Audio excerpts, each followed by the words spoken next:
Jace Walker stepped off the transport shuttle, rolling his shoulders as he took in the view of the Onyx Haven. The massive hotel loomed ahead, a glittering spire of glass and metal stretching into the artificial sky of Epsilon Prime. Even among the countless luxury establishments across the galaxy, the Onyx Haven was an icon, an exclusive paradise reserved for the wealthiest and most powerful beings in existence. And Jace owned it. Not that anyone would suspect it by looking at him. His work-worn boots were scuffed from years spent repairing starships. His cargo pants bore stubborn grease stains, evidence of long hours spent in the guts of aging spacefaring relics. His leather jacket, once new, now faded, was a remnant from his early days as a scrappy mechanic trying to make a name for himself. A layer of stubble lined his jaw, and a few faint scars marked his hands from countless close calls with malfunctioning machinery. To most of the galaxy's elite, Jace was nothing more than another human laborer, a species often overlooked in the broader interstellar hierarchy. Humans had their merits, sure, but they weren't nobility. They weren't corporate magnates. They weren't important. Jace smirked to himself. He liked it that way. He strode into the grand entrance of the hotel, the scent of exotic flowers and polished chrome filling his senses. The towering lobby ceiling arched high above, lined with floating chandeliers of pure energy that cast shifting hues across the reflective marble floor. The air hummed with a gentle, almost musical resonance, a signature of the hotel's atmospheric conditioning, designed to lull guests into relaxation from the moment they stepped inside. Everything about the Onyx Haven was designed for decadence, from the gravity-adjusting lounge pods to the molecular cuisine prepared by AI-driven gourmet chefs. It was a sanctuary for the galactic elite. And yet, something felt off. Jace couldn't put his finger on it right away, but his instincts, honed by years of surviving on the rough edges of civilization, told him something wasn't right. His attention drifted to the front desk. A sleek, polished counter stretched across the far end of the lobby, staffed by a group of receptionists handling the steady flow of guests checking in. Among them, one stood out, a Zelvian woman, her shimmering blue skin shifting slightly in color as she worked. Her golden eyes flickered between guests and her interface, her expression one of refined disinterest. Jace approached the desk, waiting patiently as the receptionist finished processing a particularly wealthy-looking Zerathi diplomat. The tall reptilian alien received a warm smile and a deferential nod before slithering away toward the executive suites. Then, the receptionist turned her gaze toward Jace. The warmth in her expression vanished instantly. Her golden eyes flickered over his appearance, his worn boots, his grease-stained pants, his simple jacket, and her lips curled ever so slightly in disapproval. "Yes," she said, her tone flat. Jace leaned casually against the counter. "Looking to book a room?" The receptionist exhaled softly, as if already exhausted by his presence. "Reservations are for verified guests only," she said, her voice carrying the kind of polite dismissal reserved for someone who clearly didn't belong. Jace quirked an eyebrow. "That's so." She barely concealed her impatience. "Unless you have a prior booking, sir, I'm afraid we cannot accommodate walk-ins." Her tone made it clear. He wasn't the kind of guest they wanted. Jace chuckled under his breath. This was exactly why he had come here unannounced. He had suspected something was off with his hotel, and now he was starting to see why. Leaning forward slightly, he pulled a small hollow chip from his pocket and slid it onto the counter. "Why don't you check again?" The receptionist exhaled sharply, clearly humoring him as she tapped a few commands into her console. Then her golden eyes widened. The color drained from her face. The screen in front of her displayed a single line of text, bold and unmistakable. Jace Walker, owner and CEO of Onyx Haven Hotels and Galactic Resorts. The Zelvian's mouth opened slightly, then closed. She frantically re-entered his credentials, as if hoping the system had made some mistake. But the data didn't change. Jace could see it now. The sudden panic, the desperate scramble to reassess the situation. Her posture stiffened, her hands hovering awkwardly over the interface as she searched for an appropriate response. The silence stretched. Around them, nearby guests began to take notice. Conversations quieted. Curious eyes flicked between Jace and the stunned receptionist. The air in the room shifted. Moments ago, Jace had been an unimportant outsider, someone beneath notice. Now he was the most important person in the room. Jace let the silence linger, watching as the receptionist's mind raced through damage control scenarios. Then he smiled. "I think I'll take a look around," he said, his voice calm but firm. He slipped the hollow chip back into his pocket. "See how my hotel is being run?" Without waiting for a response, he turned and walked deeper into the hotel. Behind him, the receptionist remained frozen, her golden eyes wide with realization. Something was very wrong with the Onyx Haven, and Jace was going to fix it. Jace strolled deeper into the Onyx Haven, letting the familiar, yet strangely foreign atmosphere wash over him. Everything was pristine on the surface. Polished floors gleamed under the shifting chandeliers, and elegant lounge pods were occupied by well-dressed patrons engaged in hushed conversations over expensive drinks. Yet, beneath the opulence, something felt off. He wasn't just here for a surprise inspection. Something had been gnawing at him for months. Subtle inconsistencies in revenue reports, a rise in guest complaints that should have never been an issue in a place like this. He had built the Onyx Haven from the ground up, pouring years of hard work into turning it into one of the most sought-after luxury establishments in the galaxy. He knew every bolt, every security protocol, every tiny detail that made it run. And now, something wasn't right. His first real test had come at the reception desk, where the Zelvian receptionist had humiliated him without a second thought. If this was how front-facing staff treated guests they assumed were beneath them, how much worse was it behind closed doors? Jace's gaze swept across the lobby, cataloging every detail.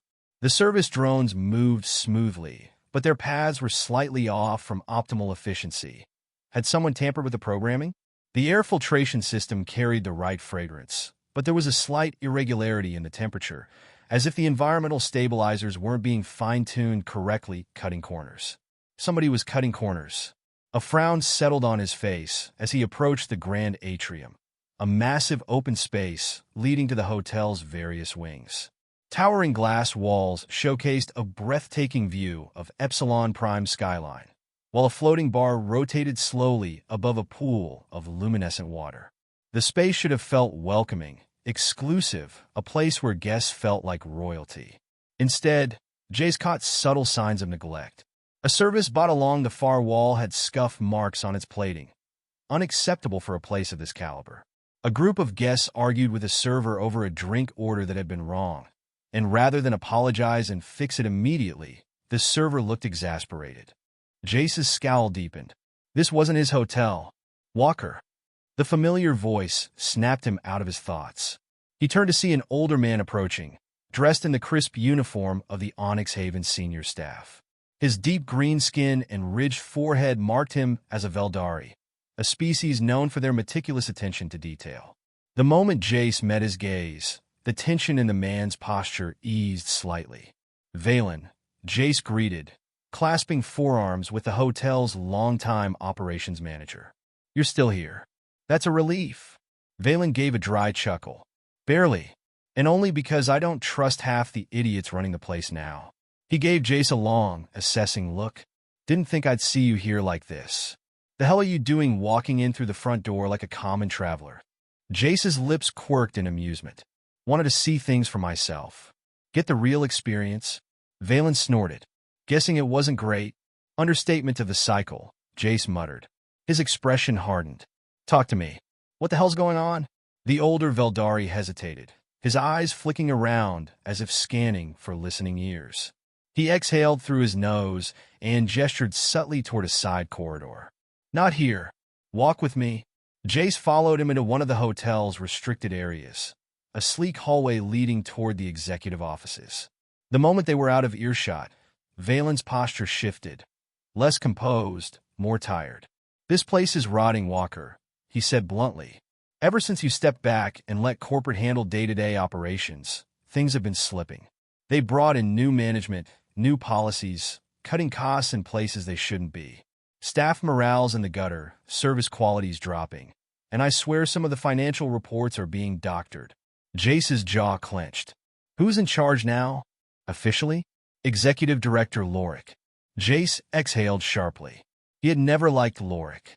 The man was a textbook corporate opportunist, efficient but ruthless, always looking to maximize profits, often at the expense of quality and integrity.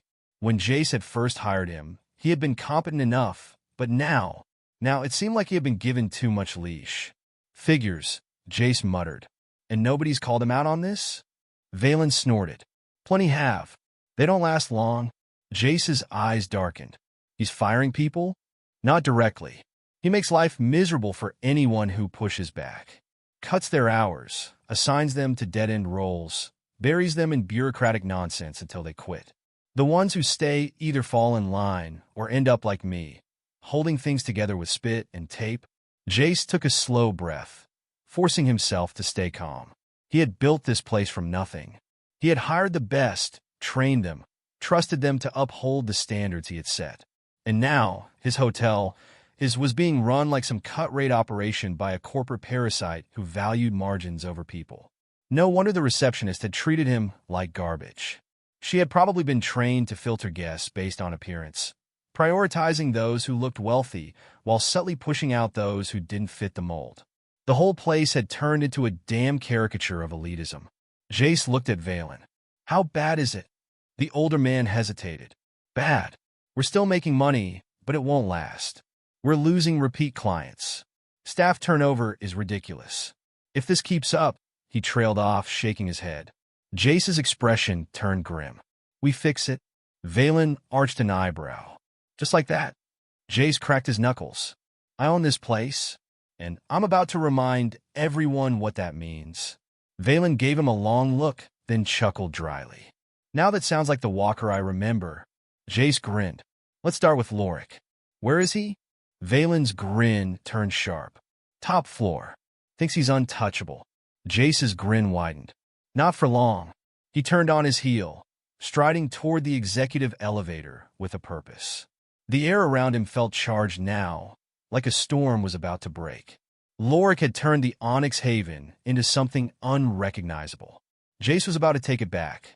Jace stepped into the executive elevator, his posture deceptively relaxed, but his mind was razor-sharp. The glass walls of the lift gave a panoramic view of the Onyx Haven's towering atrium as he ascended toward the top floor. He could see it all: luxury, opulence, guests sipping on fine cocktails. From the outside, everything appeared pristine. But he knew the truth. His fingers itched to rip through the corruption festering beneath the surface.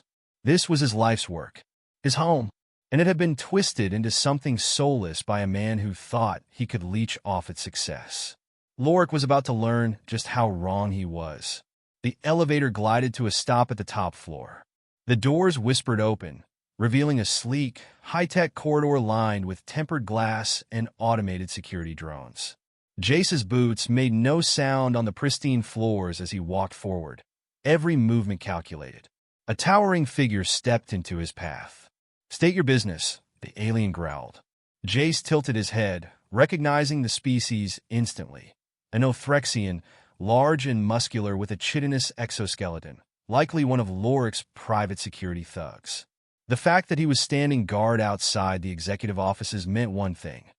Lorik was inside and didn't want to be disturbed. Too bad. Jace plastered on an easygoing grin. Oh, just here to have a little chat with our dear director. The Othrexian sneered. No appointments. Turn around. Jace sighed. Listen, pal, I get it. You got a job to do, but so do I.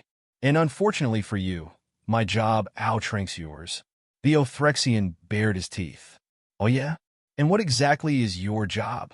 Human? Jace's grin widened. Owner. The guard's expression flickered. Confusion, then disbelief. Then, a fraction of a second too late, realization. Jace moved.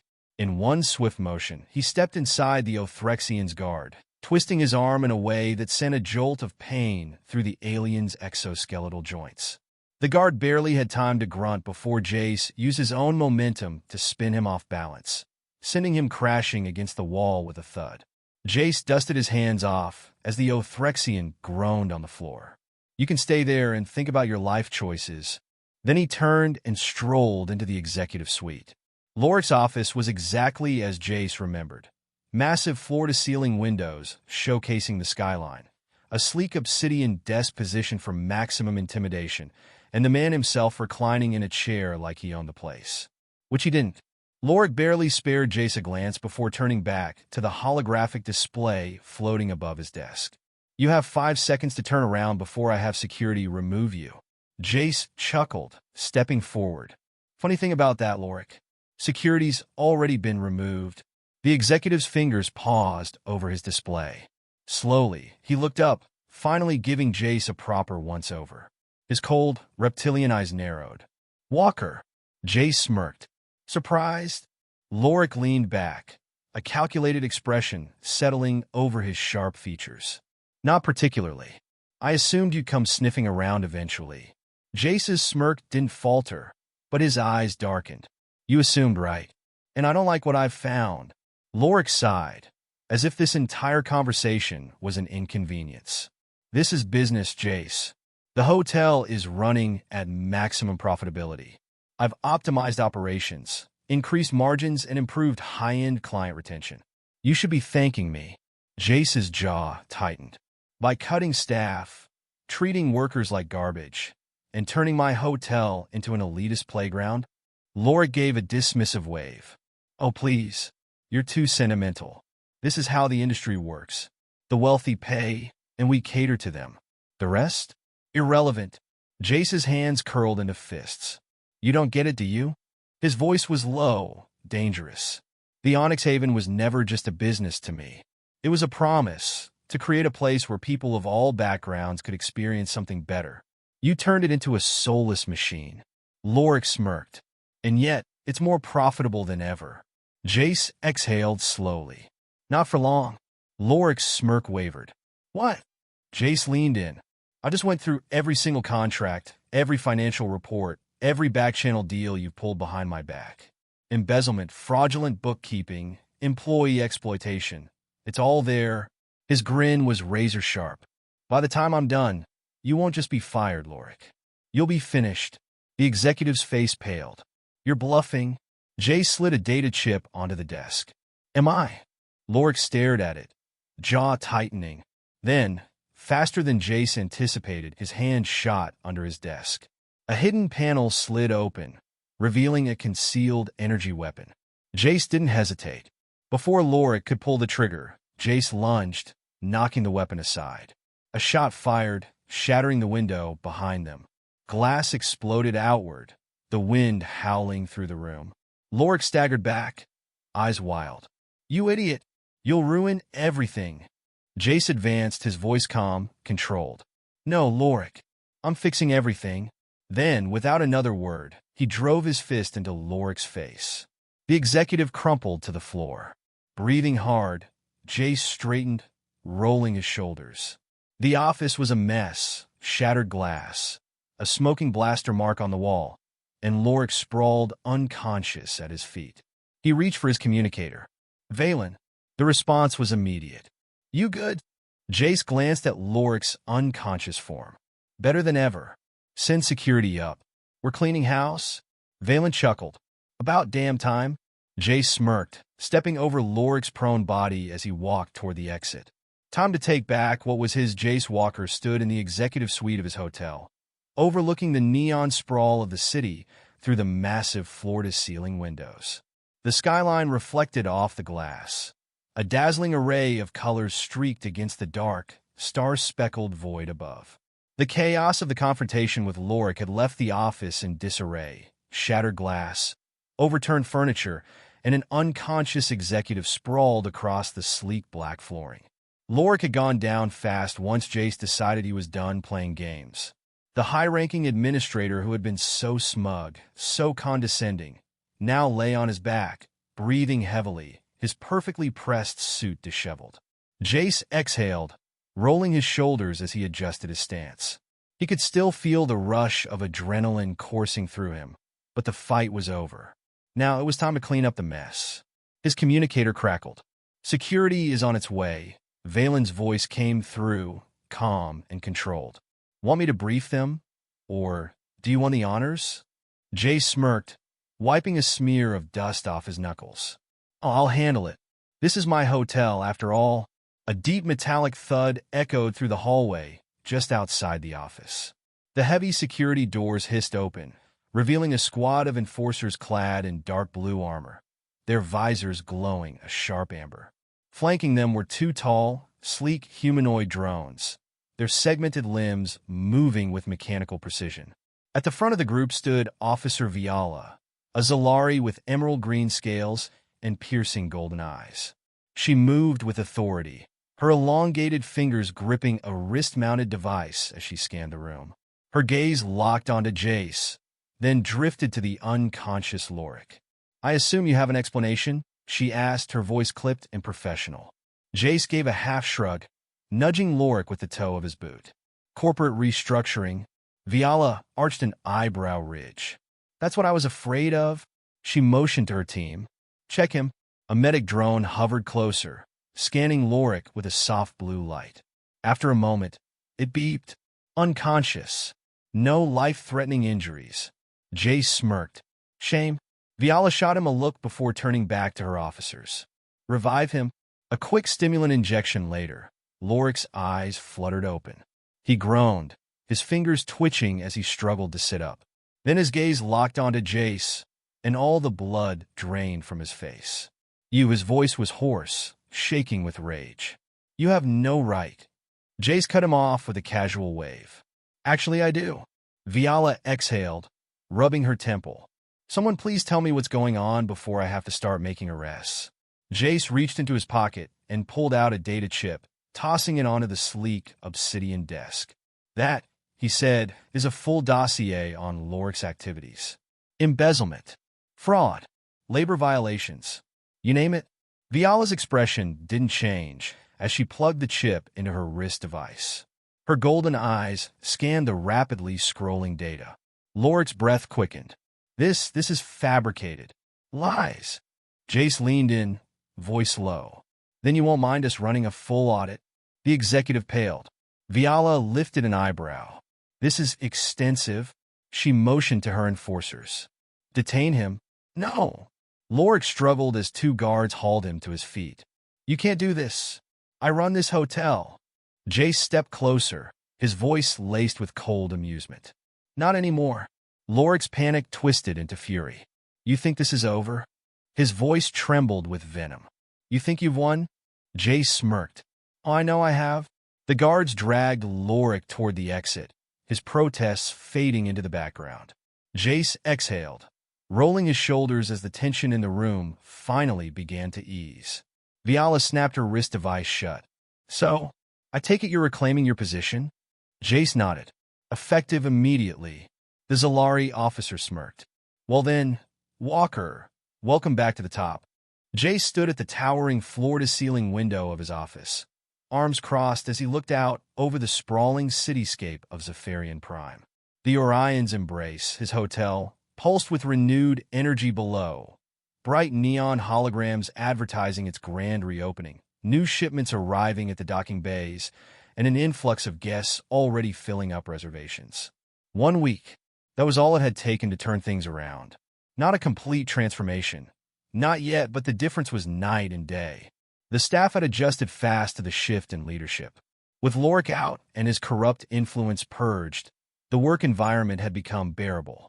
No more forced quotas, no more shady bookkeeping, no more arrogant upper management looking down on the very people keeping the hotel running.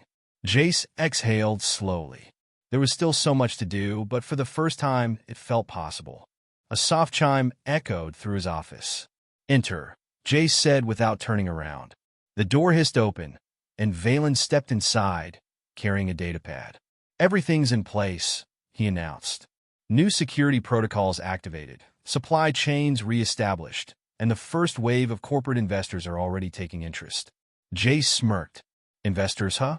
"Guess word spreads fast." Valen nodded. The moment Lorik was publicly exposed, the market shifted. The Orion's Embrace is no longer considered a corrupted enterprise. You've changed its reputation already. Jace turned, finally looking at him.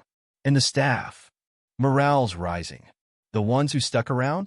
Loyal as hell now. Valen's grin was sharp. You proved something to them, Jace. You weren't just some rich off-worlder looking to play boss. You got your hands dirty. You earned this. Jace exhaled, running a hand through his hair. Didn't have much of a choice. Valen chuckled. You always had a choice. You just chose not to walk away. Jace didn't reply immediately. Instead, he glanced at the datapad Valen was holding. What's that? Final audit results. Valen tapped the screen, flicking it into holographic projection mode. Turns out Lorik wasn't just corrupt, he was deeply in debt. He was siphoning funds from the hotel to cover personal losses. That's why he was so desperate to hold on to control. Jace frowned. So he wasn't just power-hungry. He was drowning. Exactly. And now that he's gone, guess what? Valen smirked. The hotel's already turning a profit again. Jace let that sink in. 1 week, and they were already seeing numbers improve. It was almost surreal. The intercom chimed again. This is Hurla, the familiar voice announced over the speakers. Sir, we have guests in the lobby requesting a meeting with you. Jace arched an eyebrow. What kind of guests? Hurla hesitated. High-ranking officials from the Galactic Hospitality Union. Jace exchanged a look with Valen. The same union that blacklisted Lorik? Jace asked. The very same, Hurla confirmed. They want to discuss the hotel's future. Jace smirked. Guess I'd better not keep them waiting.